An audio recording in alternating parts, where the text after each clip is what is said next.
Hi guys, we Bob here, and I'm heading into work this morning.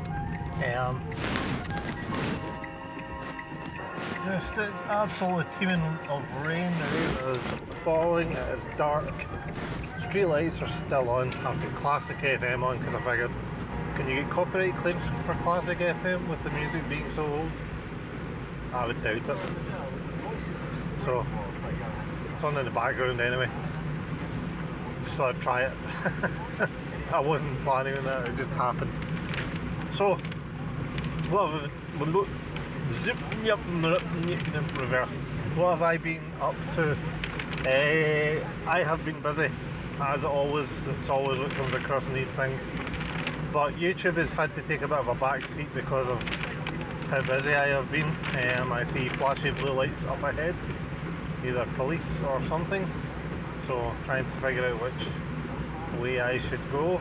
I think I will take the bypass, whatever it may be. I've got my filter lane, so filter. I am not going that way. Bin lorries flashing big orange lights.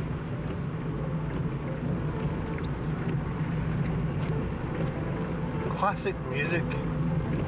Any classic music?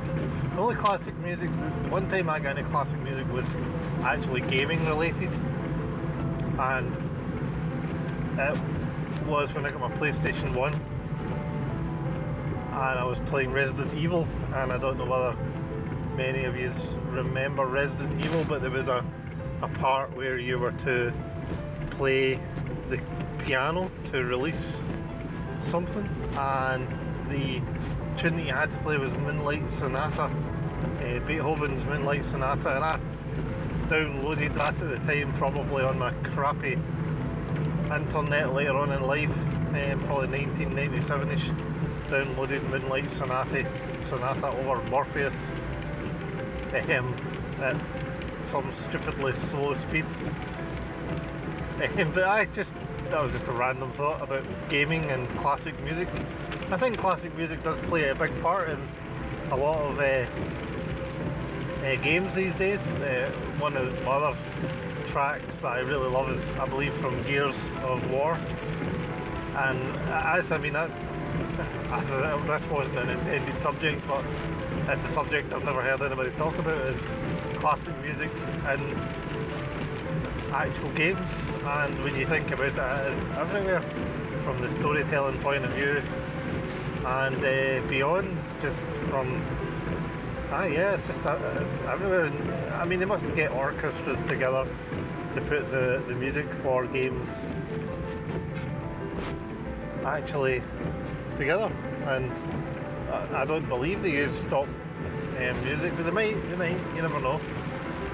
I'm sure they do in some cases. And again, I suppose back in even the 8-bit days, many of the tunes were some sort of classical tune done on an 8-bit sound system. I'm hoping you can hear me because the rain is absolutely horrific. I'm getting overtaken. I'm going too slow for the person behind me. On you go then. Carry on, Mr. NKK. So yeah, classic music, there's a topic for you. Is there any particular piece of music that you love in a game, and then you've realised it's a piece of classical music?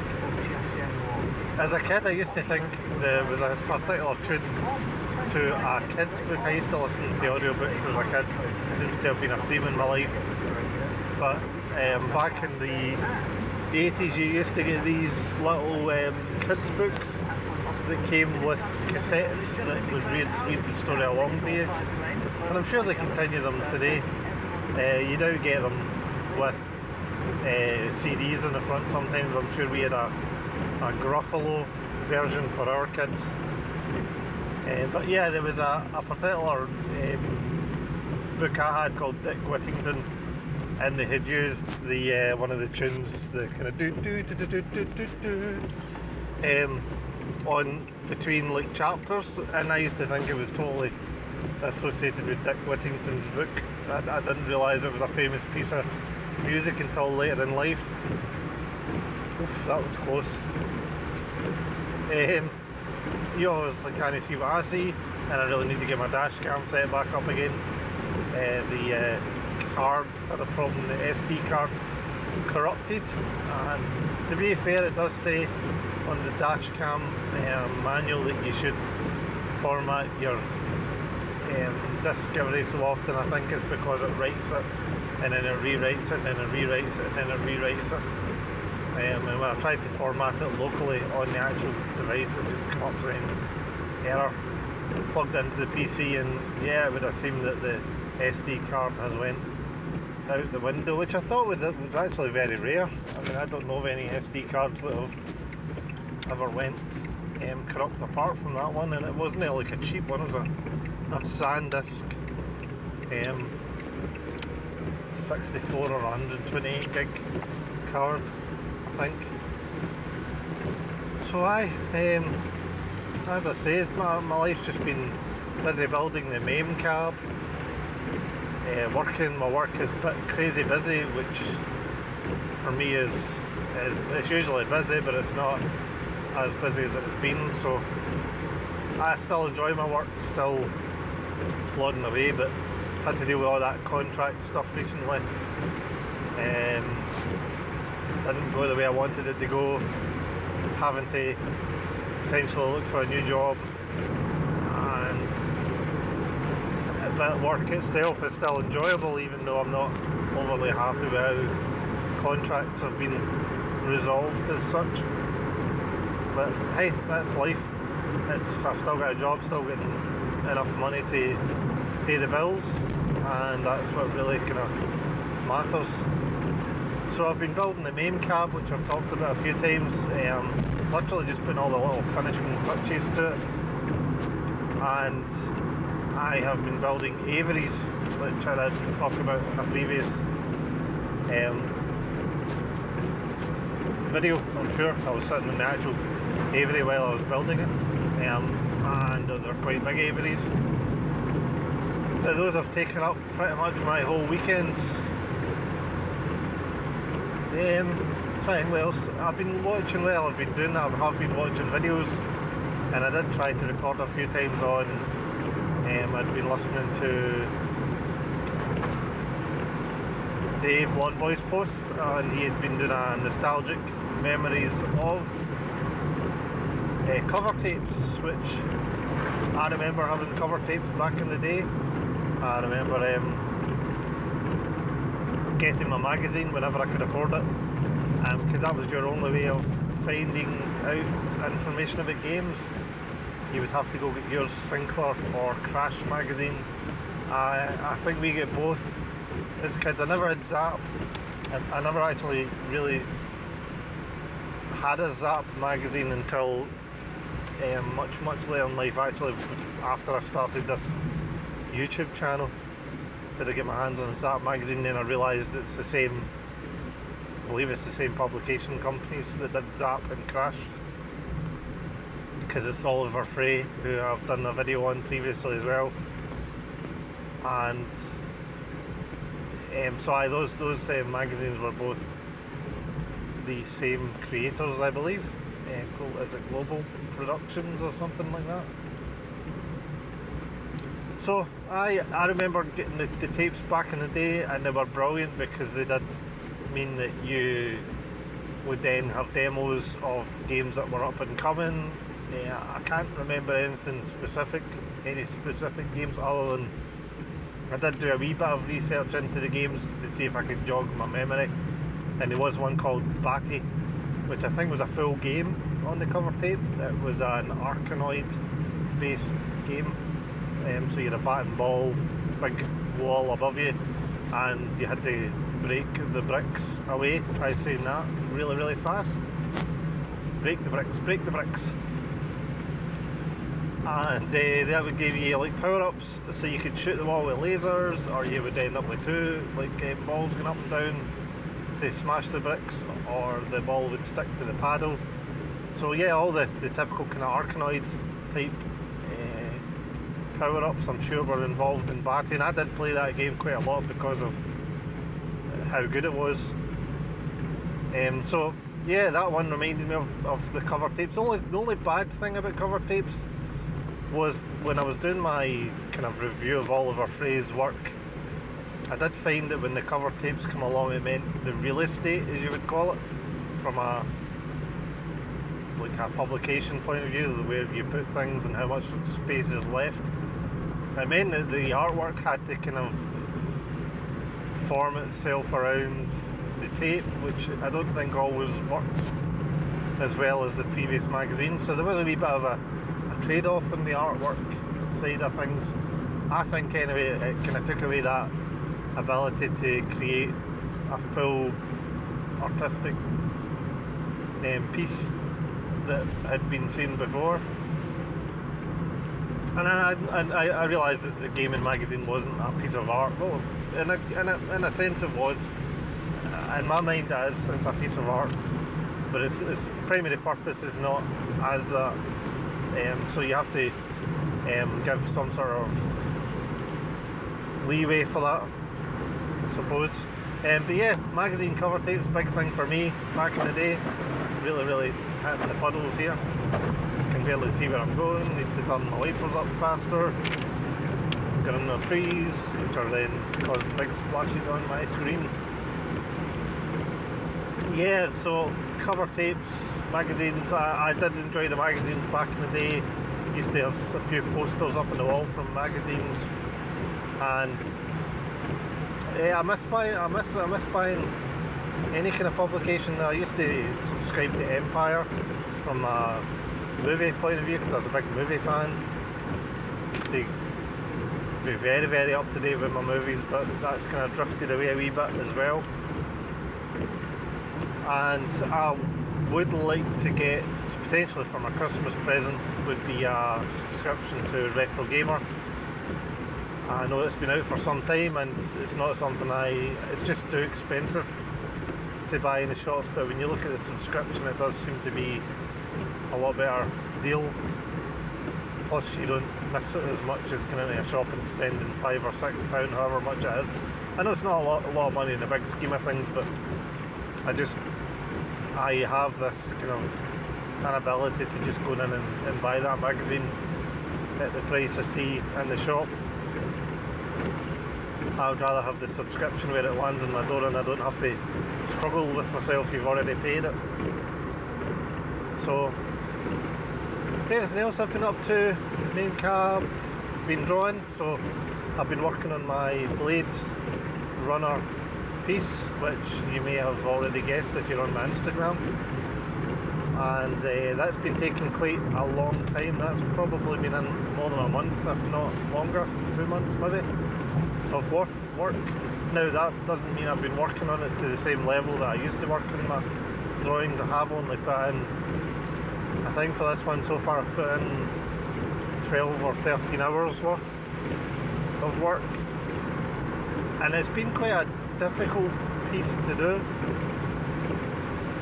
because what I was trying to do is get the likeness of famous people, in this case Harrison Ford. So I started looking up lots of videos on how do you actually accurately draw a celebrity, how do you draw any kind of celebrity. If you look at one of the front covers of Zap magazine, I think it might even have been the last issue before they changed their name. It's got a picture of Arnold Schwarzenegger, Batman, Rambo, and you can tell the likeness, but you're looking at them going, well, that's not a very accurate portrayal of those people. You can see the pose, you know the pose from either a movie, Rambo, whatever it may be, and you know that person is who you believe them to be, but it doesn't mean that the drawing looks massively accurate. If you go on Instagram and look at some artists, they can capture famous people's faces amazingly, and they don't necessarily always tell you how they did it. So I tried a few techniques. I went online and somebody's like trace, so you trace the kind of basic outline of the person. The other options were measure, and I'm sitting there going, the third option is to freehand it, to look at it and figure it out yourself, just using your eye. Now, I would normally draw most faces using just my eye, but normally when I'm drawing any kind of character, it's my own brain's character. It's not a predefined person. It's not like a famous person that everybody knows. So when I did start drawing this Blade Runner scene, it just was really difficult to capture the likeness of Harrison Ford, and I'm not happy overall with the final product, but I exhausted myself trying to figure out how to do it. So I did try, after I tried doing it by eye even, I did try after doing it by eye to move on to measuring. So I started measuring key points, and you'll see red dots on the drawing when you see it, and that is my measurements of the reference poster that I was using. And then I tried Yoni Pops. I did try after that to do a bit of tracing on the width of the face. I don't like the tracing aspect of any kind of thing, like, because to me that's cheating, and I know that there's arguments for and against, but I did try to just do like the basic outline rather than doing measurements, because the measurements weren't working out the way that I wanted them to. Now, one of the issues you've got with, just listen to this classic music here, one of the issues you've got with measurements is that when you're doing digital art, you're not necessarily working off a printed reference photo, so you're looking at a screen, and the problem with screens is that you can zoom in and out of your reference photo. Sorry, my screen's starting to steam up a bit here.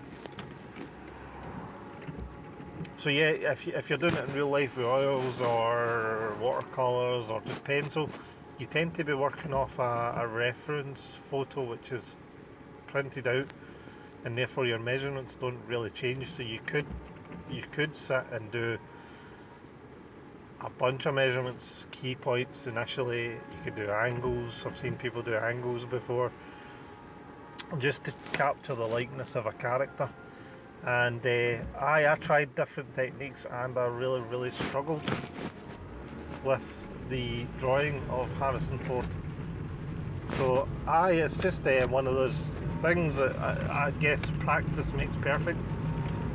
There's a younger YouTuber that I watch who is kind of ages with my kids. I've told my kids to follow her, but she can draw with pencil and make very accurate drawings of animals and cartoon characters, and I'm looking at them going, oh my goodness, that's crazy good. And you can see she's using the ruler when she's doing it. And like most artists, when you watch them on YouTube, not all of them give away their initial secrets, where they're actually leaving the outline of